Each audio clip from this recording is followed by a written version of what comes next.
name's Chelsea Landon. I'm from San Antonio, born and raised, Texas. I guess growing up, my family was really poor when we were growing up, but, I had really strong parents that never made us feel poor, so, as a little kid, I didn't understand what that meant. So when we got older, my dad started his own business. It's locally owned. It's been in business for 25 years here in San Antonio. And,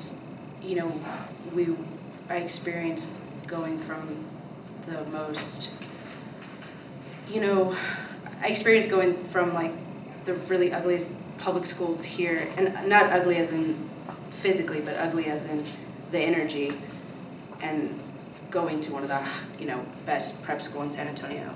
So it was like a really big eye-opener. I grew up with a lot of ethnic kids in my neighborhood that always assumed I was white, and when I went to Antonian, everybody assumed I was ethnic there. So it was like really weird, because everybody I went to my younger life with, it was like being white was the minority, and when I went to high school, being ethnic was the minority. So just because it was private school, and I think just, the way it is in San Antonio, and it was, but I don't know, I've never had, I went to my younger life, I guess, I don't know, my family didn't really travel a lot. We just went to see family, Corpus, San Diego, Texas. We never really took vacations or anything like that. I have really strong family bonds with my immediate family. Other than outside of that, I don't really know much about my origin or family history.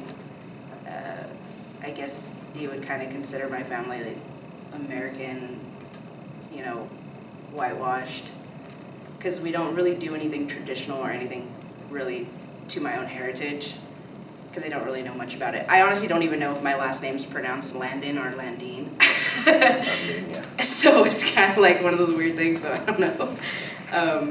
But yeah, my dad's really helped me a lot in life to not let anybody's perception of me hold me back from anything that I do. Whether it's being a girl, because I did go to culinary school. I went to the CIA at Pearl, and when I went to culinary school, I thought, oh great, I'm going to be like this chef and come out of culinary school and do all this stuff, and then going into that environment, working in kitchens and stuff, the sexism is real, and it definitely is a thing, and I never experienced being what it's like being a girl, to other people, in that perception of having to not get promoted because they don't think that I can handle the job, or I can't handle the hours, I can't handle the labor. And it's kind of like you got to prove yourself. It really feels like you do have to prove yourself double. But I did that. I finished college, and I also worked for my family's business, and I've been in the food industry for 10 years. So I don't really know anything else to elaborate on other than that. Yeah, no, absolutely. Thank you so much for sharing that. Can you talk a little bit about, I may have missed it, just a little bit about your family? Siblings, anything like that? Oh, yeah, okay. Just kind of makeup of the family, Yeah. and we'll go from there. I'm a family of 6, Okay. so my mom, my dad, my brother, my older sister, and I have a younger sister. I guess my parents got divorced when we were 18, so that was kind of challenging. It also, it's kind of weird, and this is something I don't share with people at all, but my mother, she is in prison right now, and having to experience her going to prison, when I was 19, it's kind of she didn't really get to be around for most of my adulthood. I'm 26 now. So, I'm not experiencing moments with her like my sisters and my brothers have children that she didn't get to be there for. And that's really tough. So I'm really big, and it's weird because, you know, nobody actually cares about things until it starts affecting your life personally.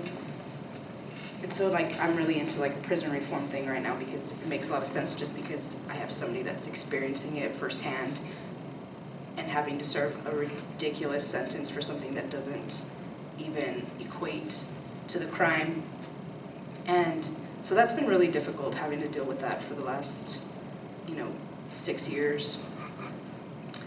But, and it's hard because she's disconnected and my father remarried really quickly.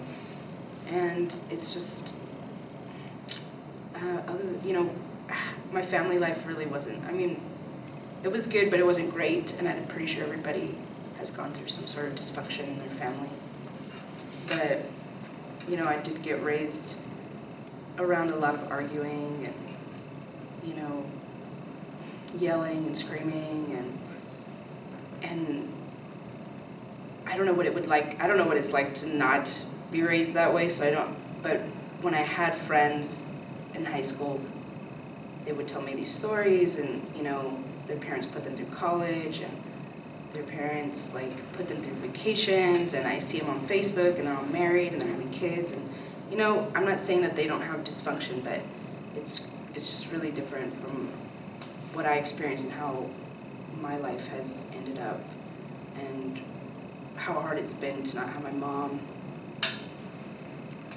But, I gotta keep going, Yeah. If you don't mind me asking, how old are you right now? 26. 26. And you're welcome to not answer this if you don't like. So if you could just real quick, when's the last time you had contact with your mom, or been able to actually see her before? I haven't seen her in the 5 years that she's been in prison. 5 years, okay. I haven't physically seen her. Got it. I've maybe talked to her a handful of times. Yeah. And I used to write her, but I don't anymore. And if you don't mind me asking again, feel free to defer it if you don't. Would you mind me asking if what she was sentenced for, what she was in prison for, and what her sentence looks like? She got arrested for a nonviolent charge. It was a conspiracy charge for drugs, and she got sentenced to 13 years in prison. Thanks for sharing that. So this kind of segues into this. This may be more of what we might be talking about, but fast forwarding to today, in terms of the Oral History Project, can you tell me just a little bit how you said you kind of got last into it, so if you can talk a little bit about how you came to hear about it, and then more into the tune of why did you maybe feel the need to share your story? Well, I came over here like an hour ago. One of my best friends, she's a journalist here. So she was interviewing some people downstairs, and I called her and I was like, hey, I'm also an interior designer, so I came to come style her office. And she was like, oh, well, I'm still doing these interviews, you want to just come in? And then they asked me if I wanted to tell my story or be a part of the project. And it's definitely interesting, and I think people should definitely be educated on how these things affect people's lives and how we should all be more empathetic to people, even if we don't know them. Absolutely. Well, thank you so much for coming on on just kind of like a whim there, so would you say, and I guess we can get more to this topic, your passions kind of come now for prison reform. Is there anything else you want to say specifically to the story of having to deal with your mom's incarceration, or before we kind of get into that in that portion, is there any other thing that you'd like to add to that? So it's a weird subject, only because I never thought in a million years that it would be my mother. And I have myself been, in trouble with the law, and I, on occasion, was in an incident where, you know, I have a really good friend that I've known for maybe like 8 or 10 years, and his name's Tink. He doesn't let anybody know his real name, and he's like 6'2". He's a black man, and I mean, we're really good friends. And I used to drive a really nice car, and we used to live in Austin. And one time, we were driving home, and it was Halloween night, and it was like 2015. And I remember this specifically because this is the most ugliest thing that I've ever had to experience with somebody that is darker skinned than me. And we were driving, and we were on our way to Austin. I missed my exit, so I had to exit in Windcrest County, which is like a little county outside of San Antonio, but they are also known for being a really racist county. But I was just exiting to do a turnaround, so, you know, I exited, I had my signal on, I turned around, and like immediately I get lights. And my car didn't have tint at that time, so, you know, I'm thinking I'm getting, you know, pulled over for traffic violation, whatever. And the cop, you know, he comes up to my car, and I have my car running, and he's asking me all these questions, and I'm like, yeah, sir, what am I getting pulled over for? Like, are my lights not working? You know, what's going on? And he's like, oh, no, you know, your tail light wasn't working, your signal light. And I was like, are you sure? And I turned it on, and I'm like, it's on right now. Is it turning on? And he's like, well, yeah, it's working right now. And I was like, okay, so, you know, can I go about my way? And you know, we're trying to get home, we don't live here. And he's like, oh, okay, you know, your car kind of smells like weed. And I was like, oh, that's really funny, because I don't smoke. And he goes, oh, okay, well, you know, how about you get out of the car? And I was like, okay. So I get out of the vehicle, and I go to the back of the vehicle, and he's like, so if I find anything in your car, he's like, so am I going to find anything in your car if I search your car? And I'm like, why would you need to search my car? I don't even have anything in my car.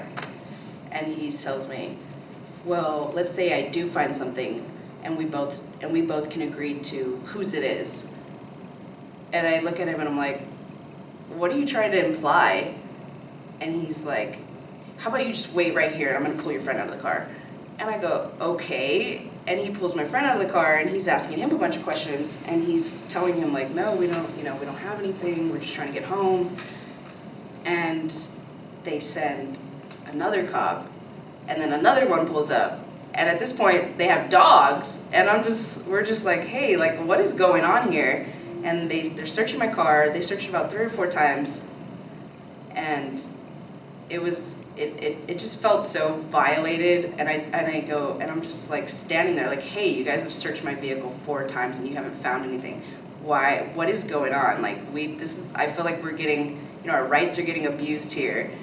And he's like, just telling me to be quiet. And, you know, my friend's not saying anything at all, because his experience with police his entire life has been terrible. So he just doesn't even talk. And finally, they find this bag under my passenger seat, and we had just dropped a bunch of our friends off from this Halloween party. And he's like, oh yeah, so what's this then?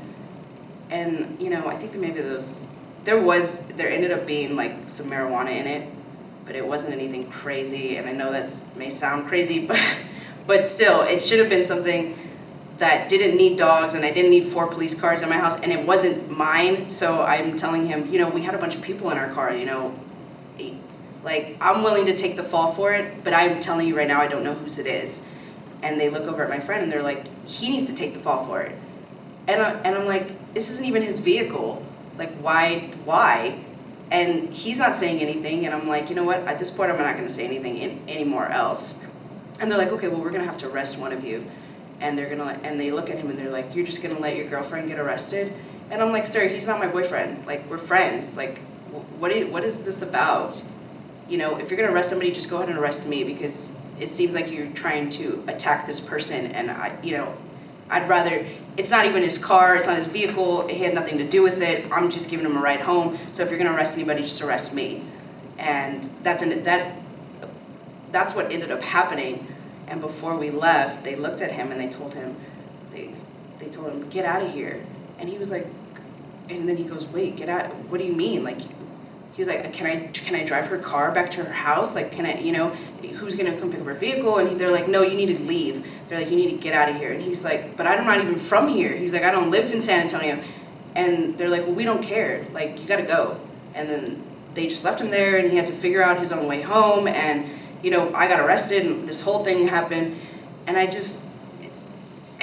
whatever, how that played out is how that played out. But later on in the trial, or not the trial, but later on in the case, they ended up putting on the police report that nobody was with me, that I was by myself. And I just thought that was so, when you experience racism firsthand, it's pretty crazy, because you would think that people have more common decency than that, than to be liars, and especially with people that, are supposed to protect and serve the law, and you're supposed to trust these people. And that situation alone, I would never trust a police officer ever again because of that.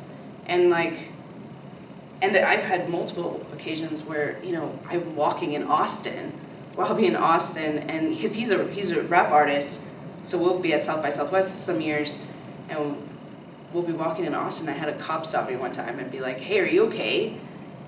And I was like, what do you mean, am I okay? And I'm walking with my friend Tink, and he's like, yeah, is that guy bothering you? Are you okay? Or, do you need help? And I was like, we're literally looking at each other, laughing, like, dude, what? Did I ever once come up to you and say I needed help? I don't, you know what I mean? It's just, oh my God, it was the craziest, ugliest thing I've ever seen. And, I don't experience, have experienced racism since I was a little kid, only because of my curly hair. And it's really funny because I didn't think of it like that when I was a little kid. When little girls would be like, can I touch your hair? Like, oh my God, let me touch your hair. And I never thought of that being a thing until, social media evolved and other people grew up experiencing that same thing. And I never thought of it as racism until now. Why did they want to touch my hair? I don't know. Is it because it looked soft and fluffy, or is it because they thought my hair was different from theirs? And it's just little things like that have always been triggering in my life, but I've never let them stop me or, affect my feelings, or I've never been malicious towards somebody because of it, because I just don't think people like that deserve anything out of me other than kindness, or just simply me being I don't care, and I'm not going to entertain any of this or give any of my energy to this, because it's just, I don't care. I'd rather you be ignorant than me have to, step out of what I do or what I know, and not necessarily my comfort zone, because I don't mind putting people in their place when they deserve it. But I can definitely say that there is multiple times where I've, let it happen and not say anything. And I regret that, because now I do say something if people try to ask me questions, or they're being weird, or they have weird intentions with their questions. And I don't think that's right, in my opinion. Yeah. Well, thank you for sharing that. So kind of looking, next step in that, looking at the impact of such a thing. Can I ask what year this happened? This happened in 2015. 2015, yeah, you mentioned that. Okay. Yeah. And then you had mentioned that about 5 years ago your mom had been incarcerated? Or? Yeah, she got incarcerated in 2016. 16, okay. Yes, I think I had said she was in prison for 5 years, so really she'd be going on 4. I say 5 because she was in prison during her bond. Okay. So it's been 5 years that I haven't seen her since but it's been 4 that she's actually been serving time, because she wasn't able to be, with the population. Sure. When she got arrested. So it's been a while since I've seen her. And her trial was in that border town. It's the most known border town. Laredo. Not Laredo. Brownsville. McAllen. McAllen. Doesn't it start with a D? It might be Del Valle? Is it? No, Del Rio. It's Del Rio. Del Rio. Yeah, and they're like a really known town for like putting away drug dealers and having a zero tolerance policy. And I thought that was really unfair that her trial even took place there. But because some of the people that participated were arrested there, that's where the trial took place.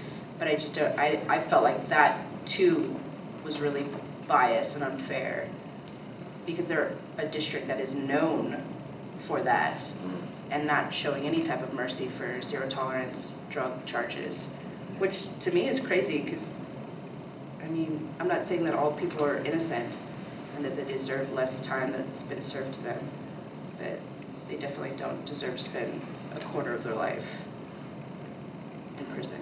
Absolutely.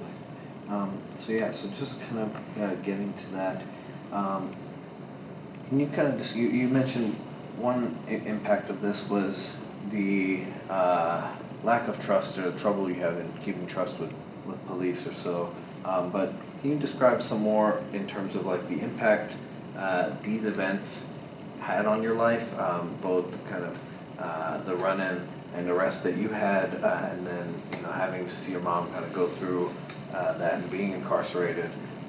What impacts did these have? Nothing specific with regards to whether just physical, emotional, but just across the board since they happened. Okay, I can tell you this much. When my family came more into wealth, I was spoiled, and I was a brat, and I was mean, and I was super judgmental and superficial, and I used to, treat people ugly, because I used to think that, I was better than them, and it almost felt good to feel entitled until, something happens to you and all of that's taken away, and your whole life gets humbled. And I feel like that has impacted me a lot, because I grew up with a lot of ethnic friends, and when they would tell me about their experiences with racism, I would always kind of like brush it off and never think and I never really thought that was a real thing, and I never really considered their experiences a thing, because it never happened to me. At least what I had already experienced, I never thought was real racism, because it was a thing that I thought only happened to black people when I was young, because of the neighborhood and the way that San Antonio is, and how we are taught stuff when we're little kids. And now that I've experienced a lot of things in life, and I moved away when I was 18, and I did a lot of traveling and backpacking, no money, sleeping under bridges, sleeping in forests, sleeping on beaches, living, having to share, having to communicate with different people, all different kinds of people. And I did that for a whole year, and I came back to San Antonio, and I just was like, there's a bigger world out there. It's not just about San Antonio, it's not just about all the stuff that's happening here, and there's no reason why people have to act that way, or be pompous, or be arrogant, or be entitled, because those things are, irrelevant to the bigger picture. So now, knowing that, anytime that I'm in a situation where I feel like my friend or family or anybody is getting disrespected, or anybody has anything to say ugly about somebody's family that's in prison, or anything like that, anything that has anything to deal with a stereotype or someone being politically incorrect, all of those things are triggering for me, because I understand and I now empathize instead of sympathize with people, because I think there's a big difference between having sympathy and empathy. Feeling sorry for somebody is having sympathy, but feeling empathy for them and knowing the situation that they went through and what they had to feel and endure is way bigger than feeling sorry for somebody. Just from my own firsthand experiences. Absolutely.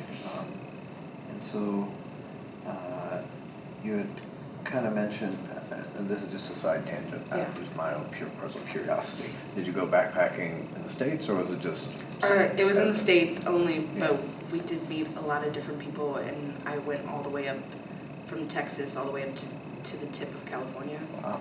So it was really fun and interesting, and definitely got to meet a lot of diverse, cultured people that, you know, didn't live in a box, that had moved out of their hometowns a long time ago. And it just felt really freeing and empowering to know that there's a lot going on outside of your little box. Yeah, that's great. That's really cool. And so, kind of also just closing on the terms of like the impact. You mentioned that how your worldview is, how you deal with others now is very different than you did before. Can you tell me a little bit about whether you've told this story to people close to you, whether your friend or other people who are in your life? Have you shared this story before? And if so, or if not, how do you feel about telling this story today, here now? I definitely don't tell the story about my mother to anybody. I think maybe like 5 of my friends know. I'm only telling it today because I think people should definitely be educated on things that really do matter, even if it doesn't affect your life personally. The racism that I've endured or have experienced secondhand, firsthand, I tell people those stories all the time because some people literally still walk around and they don't believe it. And it's just, I'm just like, how can you be in 2019 and still not think racism is real? You know? So I definitely educate people on that all the time. You know, it's because it sucks when somebody's trying to, you know, tell a story, or they're trying to educate somebody and they don't want to listen, or people don't want to listen because they're like, oh, you know, you're whining, you're crying, you know, I'm Hispanic, you know. So as a Hispanic person and from this culture, I have a lot of, you know, first generation Mexican friends that I know that their families are first generation from San Antonio, and they take a lot of pride in that, and their experience is not less than or more than anybody else's, and what Mexicans had to endure coming to San Antonio and what they still endure today is again not less than or more than what anybody else experiences. But I have a lot of judgmental friends that are Mexican or Hispanic that think that their stories don't get told as much as Black people because they think that their stories don't matter. And I'm like, that's not true, and you gotta stop thinking that way because it's an ugly way to think, and it's not true, and you have to like open your mind and know that your experiences do matter, and the more you tell your stories, the more that they'll get heard and the more that people will listen. And I just think that's so important because I have a lot of friends that do have a lot of pride, and I'm not saying that that's not important to not have pride in your family or your heritage, but it's one thing to have pride and then to let that turn into arrogance, which is something that I just don't like, and I don't think that that's okay for people to ever think that they're better than somebody from their own personal experiences. Absolutely, thank you. So now let's talk a little bit about justice. Yeah. Let's talk about kind of how this now plays in your worldview now. You talked a little bit about at the beginning, you know, the notion of prison reform and that kind of being something that you're passionate about, seeing, you know, blatant racism, whether it's firsthand, secondhand. Now, how does one such as yourself have kind of gone through these experiences, seeing this happen, whether to yourself or to your closest friends, and kind of experiencing the personal or the criminal justice system through your family, through yourself, and having experienced that firsthand? Where does the search for justice begin for you? How does this concept of even finding justice or seeking justice play a role in where you are today? Justice. I don't know, that's a weird question.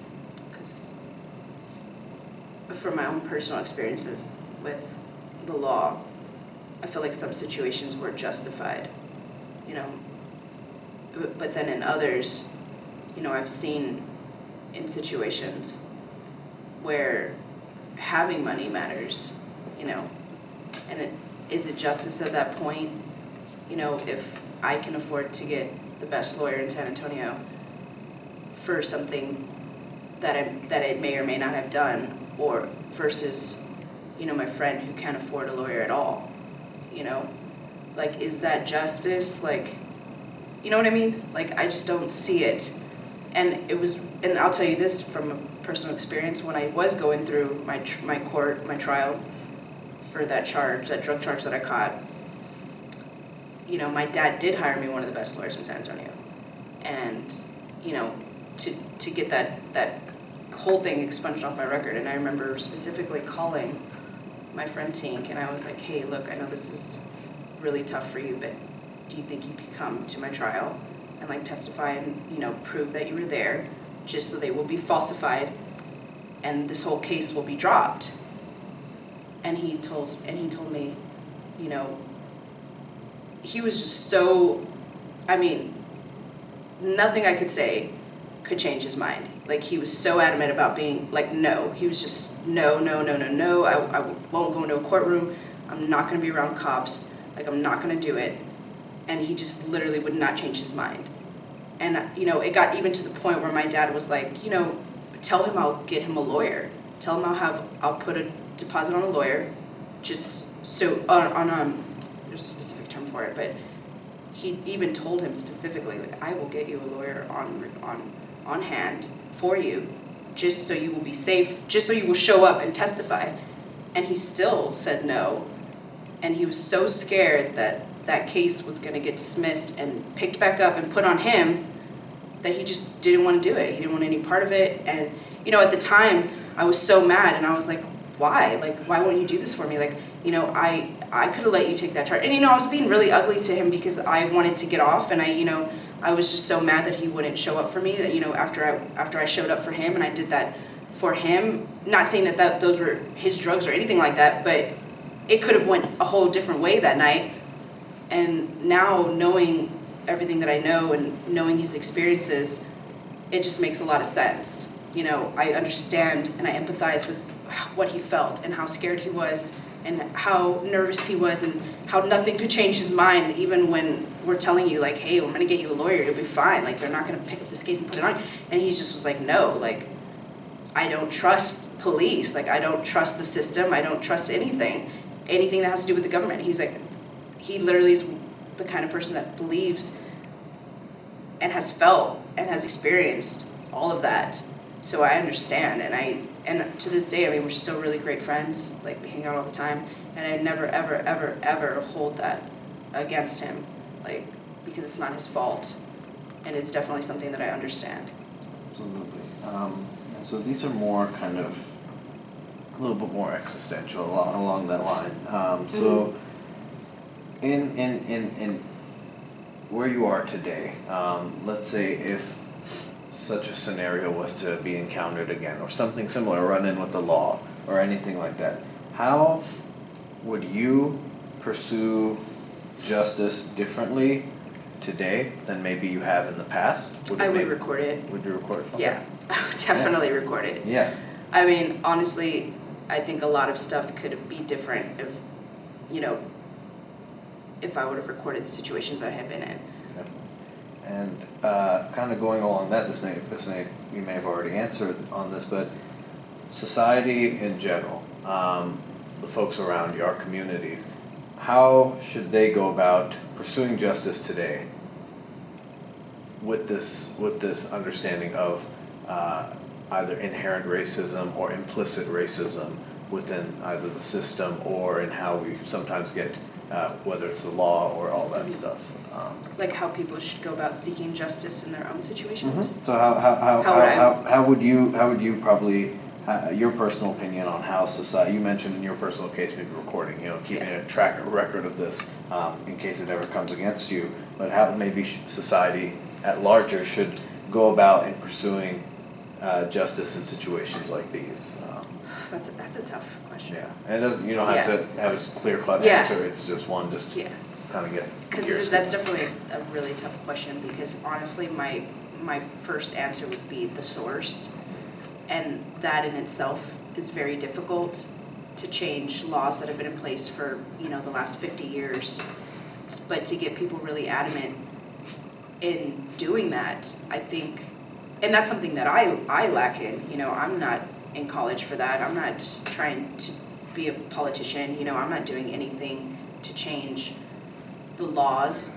I think vocalizing is very important. I think telling people stories is very important. I think educating people is very important. And I think doing all of those things will either inspire people to do something about it, or it will at least inspire change. You know what I mean? It'll inspire change in people's minds.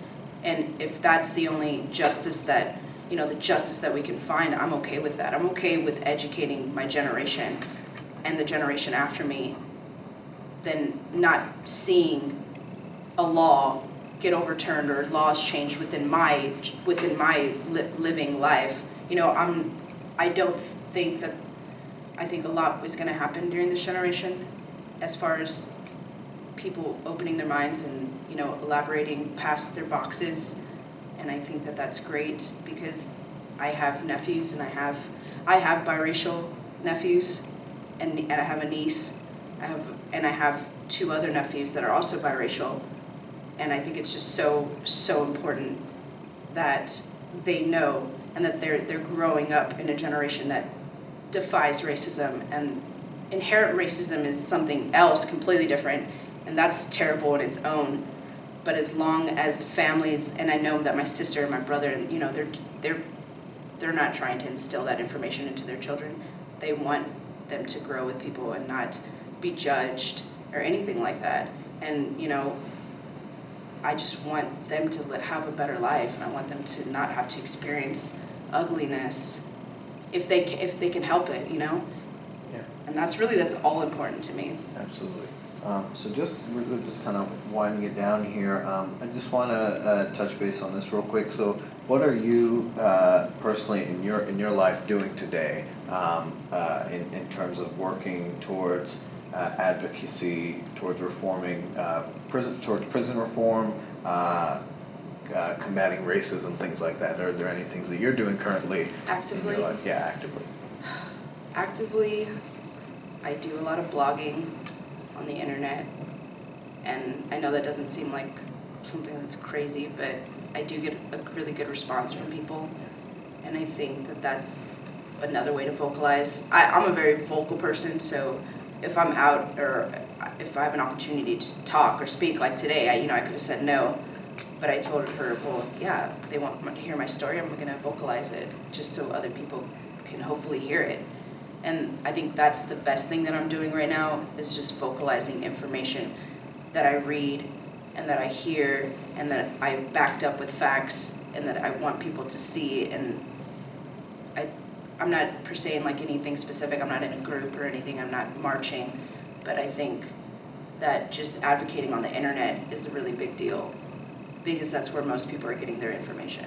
Yeah, exactly. All right, so last question or so. In all of this, are you still hopeful of a better tomorrow, a better future, given kind of some of the scars of the past, seeing maybe what you have in your community? Are you hopeful for things to come, for improving, and also does faith in any aspect of this play a part of that, or is this something completely separate from your identification of faith? So I grew up very religious. My dad's really religious. I lost a lot of that value as a teenager, and I stopped believing in God for a long time. And then, I don't know, one day I just realized that a life without spirituality isn't really a life at all. Because there's gotta be something else out there. There's gotta be something better. Absolutely. Does that keep you hopeful for? Yeah, it definitely does. It definitely keeps me hopeful. I think if people were more in tune with their spirituality, none of these things would even be an issue. Absolutely. Well, that's all the questions that I have here. I'll turn it over to you if there's any final things that you feel we may not have covered, or things that you feel would be worthwhile to add in case we may have missed it, or any takeaways you think we may have in this closing remarks. No, I think I laid it all out there. I feel like a lot of, I went to high school with, I'll just say this, and I don't want it to sound weird, but I went to high school with a lot of white people, and I made a lot of really, really good lifetime long friends.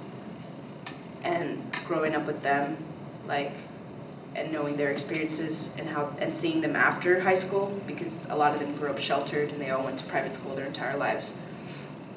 And to see them now doing stuff within the culture and being a part of the culture and wanting to be involved is just really riveting and important to me, because